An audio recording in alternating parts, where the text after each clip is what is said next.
Hello, Brian Germain here. I am just finishing building a canopy, built a Samurai 150, and this particular canopy is for a fellow named Charlie, or so they call him Charlie. Nobody can pronounce his name. In New York City, and so Charlie, I'm doing a quick check on your parachute since it's windy enough. Jumping it out of an airplane is not really an option today if I'm going to get to you quickly enough. So I'm going to do a quick little spin around to give myself a point twist. And let's pressurize this baby and see what it looks like. So if you notice, I kind of hold it back on the rears and then I let it back up. Golly, that looks beautiful. It looks really, really good. So, all right, let's pull it up. Woohoo! All right. She looks good. All right, Charlie, I think you've got yourself a parachute. I don't see anything wrong with it. I'm going to do some little forward launches to see. Yeah, God, it looks good. Hey, there's a bird. Yay! And as you can see, with an airlock parachute, it is incredibly easy to bring the wing up. I just grab both front risers and up it goes. And I'm going to do a quick little downing on the rear riser.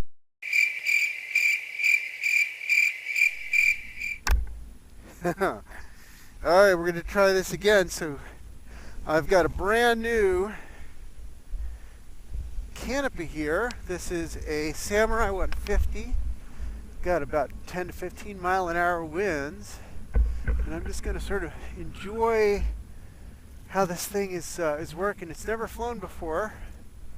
And so this is one of the ways that I do an inspection. If I can't test jump a canopy, I try to inflate it. And if there's no wind, I'll pressurize it with a shop vac or something so I can look at all the seams. After I'm done here, I'm going to look at the top skin and see if there's anything else that needs to be addressed. But I think this puppy is done. Gosh, it's so stable. It's so incredibly stable. Even if I kind of bounce it around, it might go negative, but it always comes back. Even if I really wail on it like that. I'm being really torturous to this wing right now. Let's see, here we go. So do not try this with a regular parachute. So swinging it around using the rear risers, and it's still able to maintain its shape very effectively. I'm jealous of Charlie. I want a brand new one too.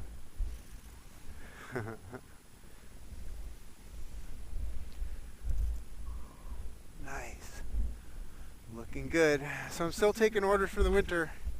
Come summertime, I will be busy with teaching. So if you want one of these beautiful airlock wings, I can do that.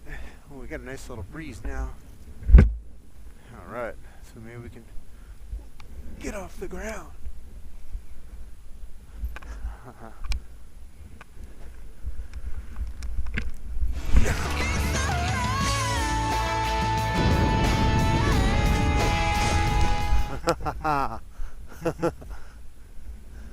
That's awesome. Yes, indeed. So people sometimes say, how in the world do you deflate an airlock canopy after you land? Because it's inflated. Well, that's easy enough. You rear riser it, you lay it on its back, and you take a breath, and sort of enjoy the fact that you just jumped out of an airplane and lived. And there's multiple options here from this point forward. One of them is to grab your front risers. Cam down a little bit. Front risers in one hand, rear risers in the other. Bring your front risers in a little, and then pull those fronts in enough that when you gather the parachute, the nose faces you. Then you have a tube. So even if you have to walk into the wind, the parachute doesn't drag you. So really the issue is, can you walk, not whether your parachute's deflated or not. That's one of the options. Now, another way to go after you touch down is to simply step on a wingtip, especially if it's really windy, or even hold on to a wingtip, and just by the air blowing on it across the airfoil, it's going to get the air out of it. If you notice, it's already looking, pretty dead. The main thing is you don't rush. You don't try to deflate it instantaneously. This parachute looks as pretty much the same as any other canopy in the world now after just a few seconds. And I'm going to grab the tail. I've got all the lines in one hand and the tail in the other, kind of near the brake section. And if I shake it like that, the parachute's done and I can walk in. Easy. Woohoo! I'm Brian Germain.